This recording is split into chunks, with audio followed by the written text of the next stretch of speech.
All right, hey, I'm Tanner Glenn here with my friend, Dr. Jennifer McKenney, Fredonia, Kansas. Dr. McKenney and some of her colleagues and friends put on an interesting event in Fredonia, Kansas. So, Dr. McKenney, why don't you tell us about this event? I would love to, Tanner. Thanks for having me.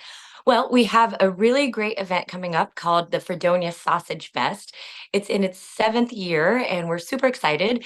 It is Hawaiian themed this year. So while the t-shirts every year say it's going to be a total sausage fest, we are going to be giving out leis, and it's going to be even more fun than just your usual sausage fest.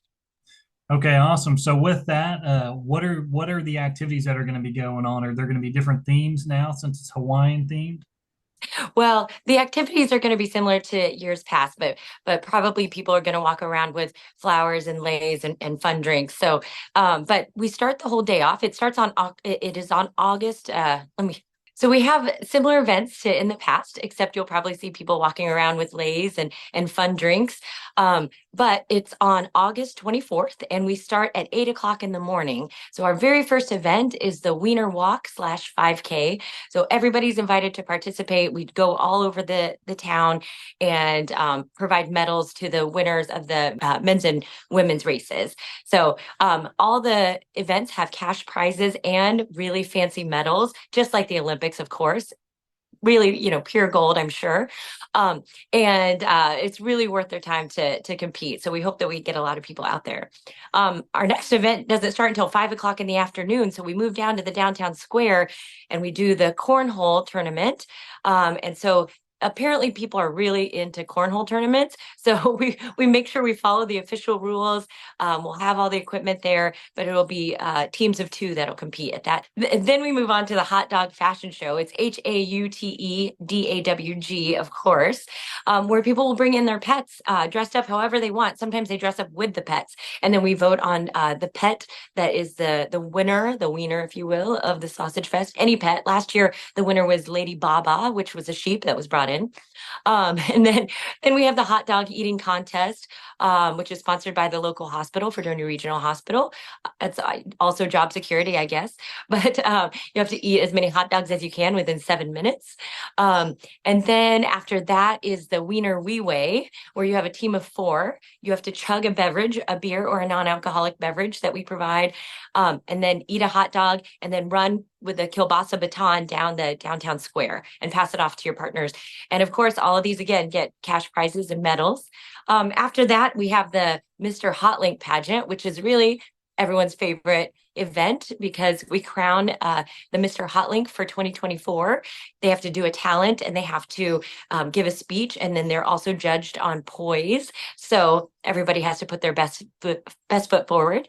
Last year, our winner shaved a mankini into his chest hair. So that was extra effort right there and a lot of forethought. But you can join any of the events just that night also.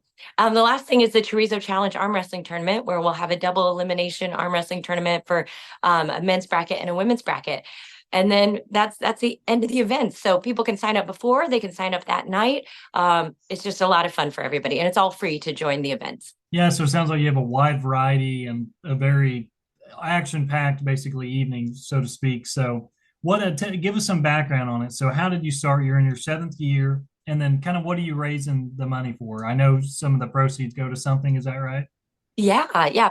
So actually, the whole Fredonia Sausage Fest is sponsored by Cultivate Fredonia. So that's one of our local organizations that is a community growth initiative. We focus on beautification, healthy living, housing, and business. And so really, that's what we raise the funds for. So some of the things that the money goes toward are like we buy a bike for every single second grader in Fredonia every year, and so that is where some of the money goes toward. We also do walking trails on our mounds that we have in our community. So we keep those up with volunteers and with the funds from this.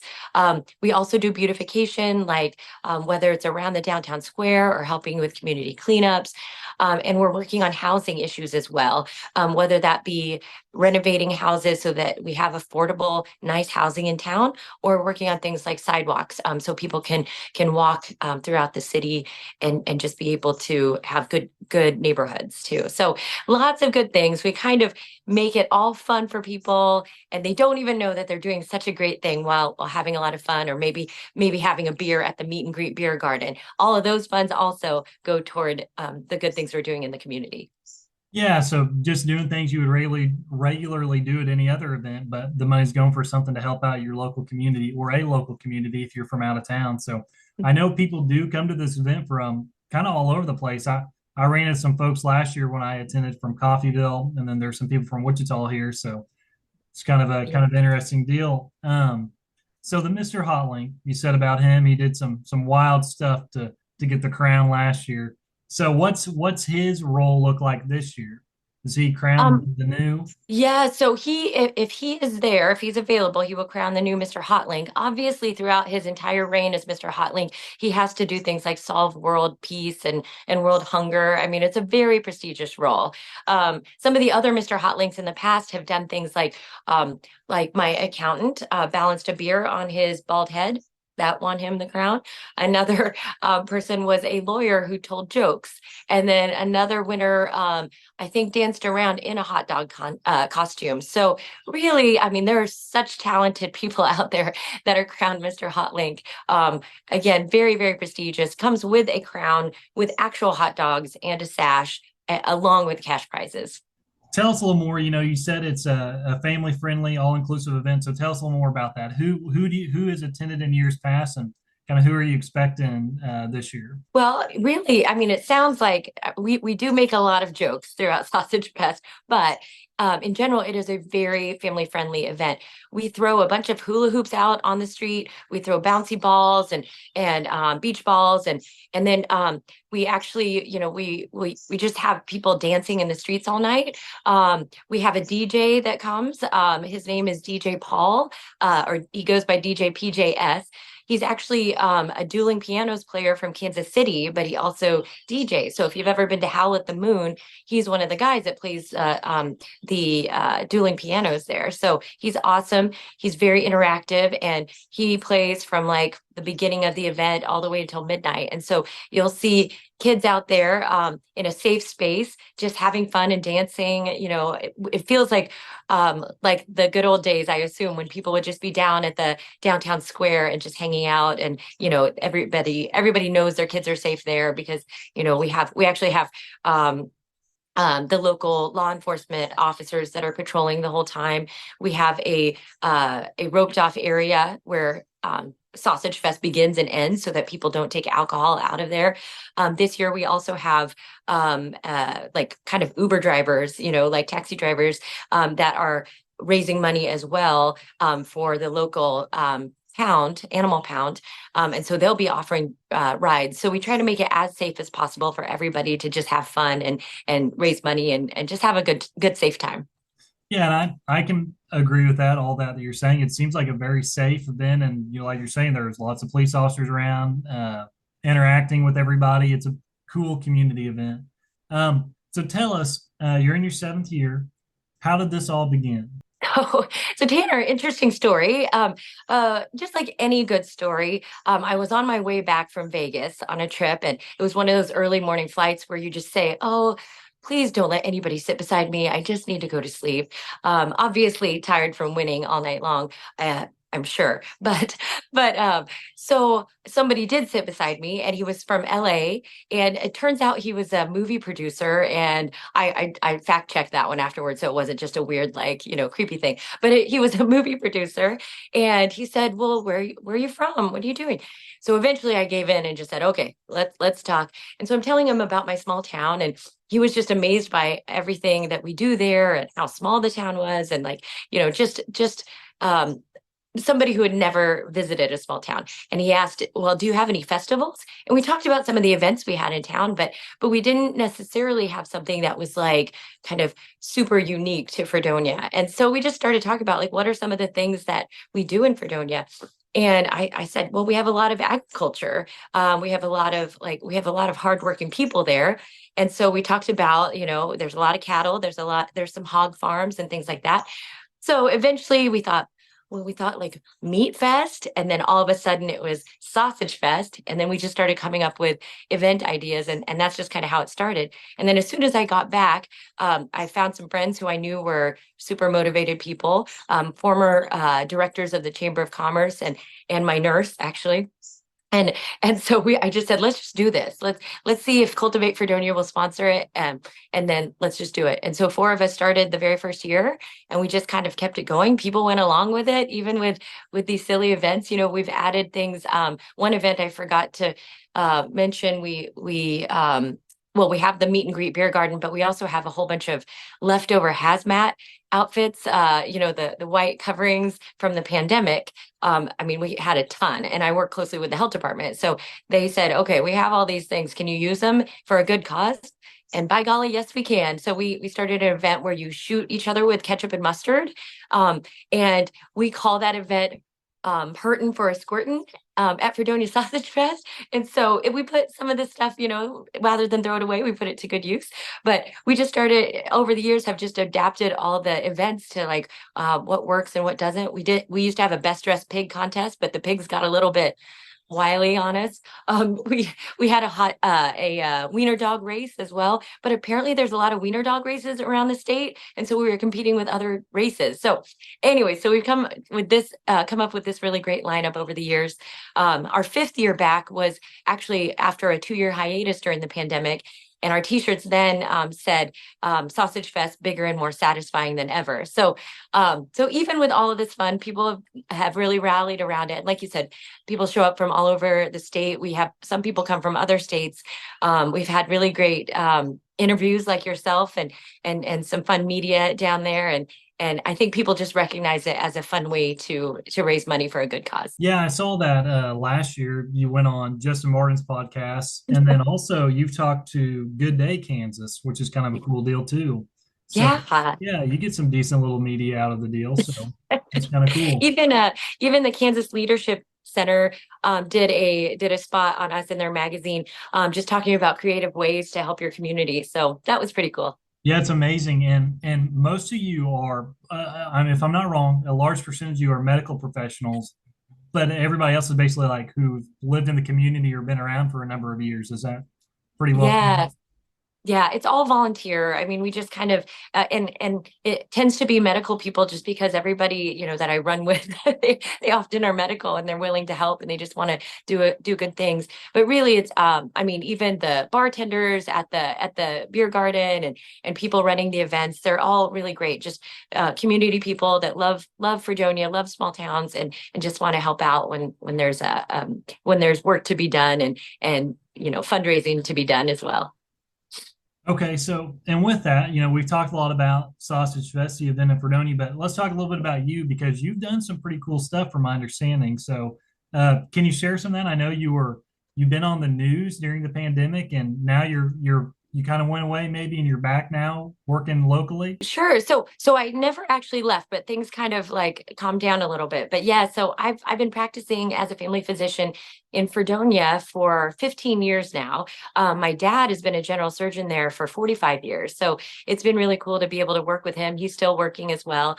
And it's my hometown. So I just love being able to take care of the people that took care of me when I grew up and my former teachers, my former classmates, people who babysat me. I mean, it's just a real privilege and honor to be able to do that. Somewhere along the way, I took on the role as the health department county health officer. And so nobody actually knew what a health officer did until the pandemic, I'm pretty sure. But like when they asked me to do it probably 12 years ago, I said, well, what do I do? And they said, well, you sign protocols for vaccines. You help with the community health improvement plan. It's pretty easy is what they said. And so it was actually pretty easy for about a decade, and I got really excited because I was like, do you get paid for this position? And they were like, yeah, $200 a month. I'm like, all right, score. So anyways, then it got a little pandemic-y, of course, in 2020. And I kind of jumped in and just said, okay, well, nobody really knows what to do. So I'm just going to kind of step forward and say, well, let's learn together. And so each week I would put together slides for community stakeholders and just say, hey, here's what we know about COVID. Here's what we don't know. Then my health department administrator, Destiny, and I started doing Facebook Live events because we also knew people were in their homes and they had lots of questions. And so we started answering questions there and giving out information. Eventually, that led to the Secretary of Health wanting to do Facebook Live with us. And then that turned into NPR wanting to do an interview. I wrote some articles about what the public health was facing, because at this point we had gone through the lockdown and everybody was a little bit bitter and exhausted and just wanting to get back to normal. And public health was not their favorite people, telling people what to do. But yeah, so that turned into NBC News coming out to Fredonia and wanting to talk about what we were doing. That was the first time they could see that they could get up close and personal with testing and treatment. And then, yeah, I think CBS News, and then I was on The Doctors. I don't secretly, I don't even like that show, but but they wanted to hear about the pandemic. And then I was on CNN primetime. That was kind of one of the coolest ones. And so that kind of died down a little bit, which was fine.